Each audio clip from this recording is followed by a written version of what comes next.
Hello students, welcome back. आज हम लोग बात करेंगे टैक्सेस और डायरेक्ट और इनडायरेक्ट टैक्स के बारे में डिफरेंस क्या होता है, इसके बारे में बात करेंगे। तो the tax and the cess differs on the ground that the tax is more broader terms which applies to the individual income in case of direct taxation. ठीक है। तो टैक्स क्या होता है? एक तरीके का कंपलसरी पेमेंट होता है जो एक इंडिविजुअल आदमी के इनकम पे लगता है। ठीक है, बहुत ध्यान से समझिएगा। अब सेस क्या होता है? Cess is the amount payable on the tax amount computed for the given individual. और जो सेस होता है वो आपके टैक्सेबल अमाउंट पे लगता है। जैसे एग्जांपल लेते हैं, आपके 10 लाख रुपए ईयरली का इनकम है, तो आपका सारा खर्चा वर्चा काटने के बाद सीए ने डिसाइड किया कि आपको 50,000 रुपीज़ टैक्स जमा करना है। तो 50,000 रुपीज़ जो जमा करना है वो आपके टैक्सेबल इनकम पे टैक्स निकाला गया, तो इसको बोलेंगे टैक्स। लेकिन सेस क्या होता है? जो आपका 50,000 रुपये जो आप टैक्स जमा करने जा रहे हो, अब उसमें 2% या फिर 1% आपको सेस जमा करना है। ठीक है, तो ये जो सेस लगता है ये आपके टैक्सेबल अमाउंट पे लगता है। ठीक है, तो कॉन्सेप्ट यही है कि जो इन टैक्स है वो आपके इनकम पे लगता है, और जो सेस है वो आपके टैक्स पे लगता है। जो आपको टैक्स जमा करना है 50,000 रुपये, अब जो उस समय का सेस चल रहा होगा गवर्नमेंट के हिसाब से, आपको वो सेस पे करना पड़ेगा। ठीक है, तो सेक्स आप अपने टैक्स का परसेंटेज, जितना आपको टैक्स लगा हुआ है, जैसे 50,000 रुपये है, अब उसका अगर 1% आपको देना है तो 50,000 का 1% निकाल के आप सेस देंगे। आप 10 लाख का 1% नहीं निकालेंगे। तो कॉन्सेप्ट क्लियर रखिएगा कि जो आपका टैक्स है उसका 1% लगेगा, उसको सेस कहते हैं। ठीक है, लेकिन जो आप टैक्स जमा करते हो वो अपने टैक्सेबल इनकम का उतना परसेंट जो कैलकुलेट किया जाता है वो आप पे करते हो। नेक्स्ट आते हैं। Cess is introduced to promote the particular scheme which the government feels need attention, as in the present case in the Union Budget 2018. The earlier education cess and the secondary and the higher education has been replaced by 4% of health and education cess to promote the health care needs of the rural population in India. तो सिस क्यों क्या होता है? सिस लगाते क्यों हैं? तो सिस जो होता है, गवर्नमेंट अपने कुछ स्कीम्स पे कुछ स्कीम्स को प्रमोट करने के लिए लगाती है। जैसे गवर्नमेंट ने कोई स्कीम स्टार्ट की कि हम हेल्थ केयर को प्रमोट करेंगे, तो हेल्थ केयर के लिए अलग से पैसे कहाँ से आएंगे? तो गवर्नमेंट ने सेस लगाना शुरू कर दिया कि जितना भी लोग टैक्स जमा करेंगे उसमें 4% सेस जोड़ के जमा करेंगे। तो जो 4% रहेगा वो पैसा जाएगा गवर्नमेंट के उस स्कीम में जो गवर्नमेंट ने डिज़ाइन किया हुआ है। तो मतलब एक पर्टिकुलर स्कीम के बेनिफिट के लिए, उसको चलाने के लिए गवर्नमेंट सेस कलेक्ट करती है। ठीक है, टैक्स जो कलेक्ट करती है वो तो जनरल पब्लिक के बेनिफिट के लिए करती है कि भाई टैक्स के पैसे से जो सड़क भी बनेगा, टैक्स के पैसे से गवर्नमेंट हॉस्पिटल में दवाई भी जाएगी, टैक्स के पैसे से क्या जो हमारे ये गवर्नमेंट टीचर उनको फीस दी जाएगी। मतलब सारा काम टैक्स के पैसे से होगा। लेकिन जो सेस का पैसा होता है, जो सेस का पैसा होता है वो स्पेसिफिक पर्पस के लिए होता है। ठीक है, तो जैसे अगर मान लीजिए अगर गवर्नमेंट प्राइमरी एजुकेशन को प्रमोट करने के लिए सेस ले रही है, तो वो पैसा अब केवल प्राइमरी एजुकेशन को प्रमोट करने के लिए गवर्नमेंट लगाएगी। तो सेस क्या होता है? एक पर्टिकुलर प्रोग्राम को प्रमोट करने के लिए, एक पर्टिकुलर स्कीम को प्रमोट करने के लिए जो गवर्नमेंट टैक्स पे लगाती है उसी को हम सेस कहते हैं। क्लियर हो गया? नेक्स्ट आते हैं। Tax range from direct to indirect tax, and now after GST has subsumed from the dozen taxes that are primary income tax and the corporation tax charged to individual and the companies, while cess from time to time be introduced to cater the particular schemes such as Kisan Kalyan Scheme, Swachh Bharat cess, and now education and health cess।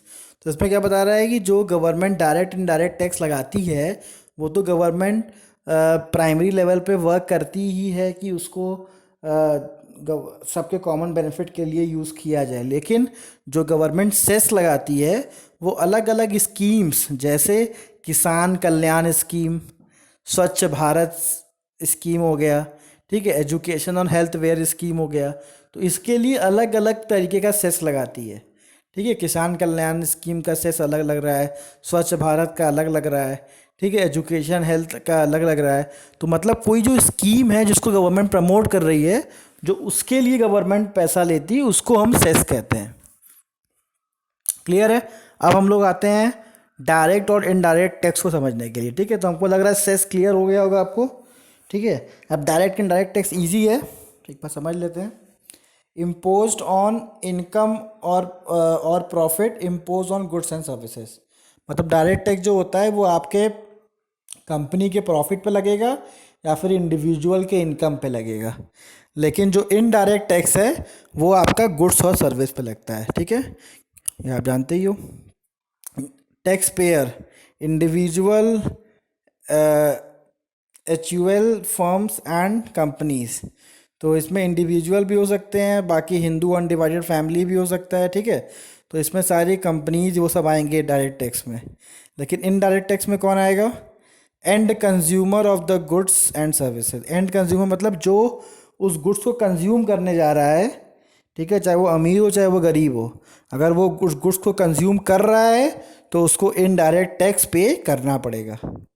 Applicability applicable to the tax payer alone. मतलब direct tax जो होता है वो tax payer पे ही लगता है, लेकिन जो इनडायरेक्ट टैक्स पे होता है applicable to every stage of the production and distribution chain. मतलब हर एक स्टेज पे उसको देना पड़ता है, क्योंकि आप कोई भी सामान खरीद रहे हो उस पर टैक्स लग रहा है तो वो सामान और महंगा होता चला चला जाता है। तो इसीलिए उसको हर एक स्टेज पे हम लोग डायरेक्ट टैक्स इनडायरेक्ट टैक्स पे करते हैं।